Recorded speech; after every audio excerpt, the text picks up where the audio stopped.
Today in solving basics of trig equations, we're going to look at the equation sine theta equals to -1. So when solving something like this, I like to think which angle or angles have a sine of -1.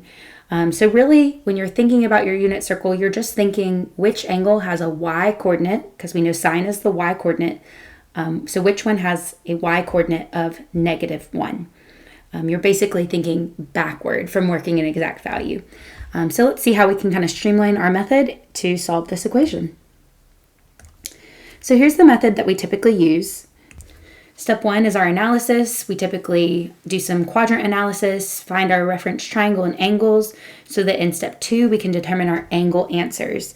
But like I mentioned just a second ago, we are dealing with a special value here. So sine theta equals to -1. And there's only one place on the unit circle where the y coordinate is -1. And it actually is going to fall on an axis, the terminal side of the angle will. And so we call this a quadrantal.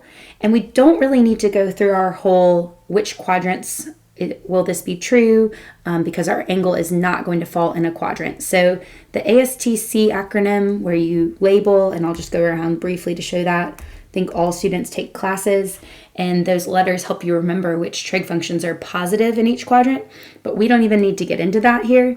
We don't need to get into a reference triangle. Our answer is going to be on an axis. Okay, so let's look again. We're trying to solve sine theta equals -1. So on a unit circle, there's only one place where this happens, where the y coordinate is -1.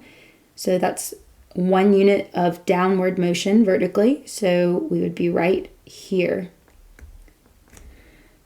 And this will be our angle that we'll name as our angle answer. Okay, so that's a 3/4 rotation of a circle. And so you can either say that's 270 degrees. Most likely you're working in radians. We know that would be 3 pi over 2. So we've kind of already tackled step 2. There's not a lot we need to do here to determine our angle answer, except to just represent it in the form that we want. So first, let's just say for our interval from 0 to 2 pi, or for our solutions on the unit circle, there's just one. And we can say theta is equal to 3 pi over 2. Sub that back into the equation. The sine of 3 pi over 2 is -1. That's really all you're doing here when you're solving a basic trig equation. But it is always nice to know you can substitute your angle answers back in to double check that they are true for the equation. One thing before we finish up, say that you had wanted to solve this for all solutions. You can represent that in equation form. And so we basically would say that all our solutions are going to be 3 pi over 2 and its coterminal angles. So we can say that theta equals 3 pi over 2 plus 2 pi k. Remember, 2 pi is a full rotation in radians, and k is an integer, so depending on what integer you substitute in, you'll get a different coterminal angle to 3 pi over 2. So your solutions are here, 2 different ways that you may be asked, and hopefully this helps you solve trig equations that are in this form. Make sure you check out the links in the video description. There will be more worked out examples.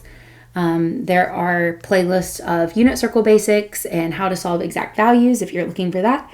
So be sure to check that out, and thank you for watching.